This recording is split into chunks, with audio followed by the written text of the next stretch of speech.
بریا راغلې ده ان شاء الله العزیز 98% ته رسیدلې یو دوه به کم یې هغه ان شاء الله العزیز ژر له ژره تاسو ته آل پارټیز د غړي اتحاد او د ټولو پارټیانو مشران تاسو ته په دا سټیټ باندې الرحمن الرحیم شکریہ جناب احمد ظاهر صاحب یقینا د دوش په تمرز ستا شایسته ویډیو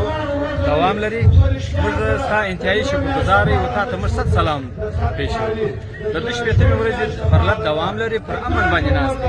دا په زرونو خلک نه دا په لکونو انسانان چې الحمدلله خپل مبارزه جاری ساتلې ده چې هغه د آئین مطابق ده د قانون مطابق ده د اسلامي مسلو مطابق جریان دوام لري په ډېر ښه امن او امان باندې موږ ناست یو څه ویل غواړئ څنګه به سي د ولس دغه ستونزې به څه وخت حل سي؟ موږ الحمدلله العظیم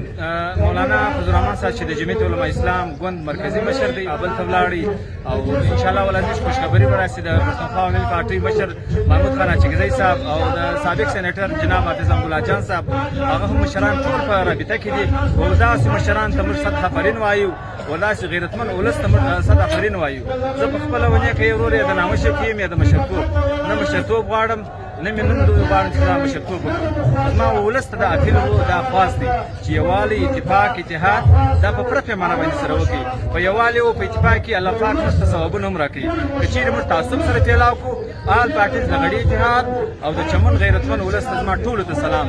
زما زه ټولو ته صد سلام پېښوم چې دوی د خپله مبارزه په امن باندې ساتلې ده بریا راغلې ده ان شاء الله العزیز 98% ته رسېدلې یې دوه به کم یې هغه ان شاء الله العزیز ژر له ژره تاسو ته آل پارټیز د غړي اتحاد او د ټولو پارټیانو مشران تاسو ته په دا سټیټ باندې اعلان وکړي نور مو زه د کوم چا زموږ د پرلط او د علاقې سره یوه زره ښه نیت کړي دی الله دې د ښه نیت بدلې ورکړي د آل پارټیز د غړیانو سره او د پرلط کمیټې د ملګرو سره چې چا ښه نیت کړي دی الله دې ښې بدلې ورکړي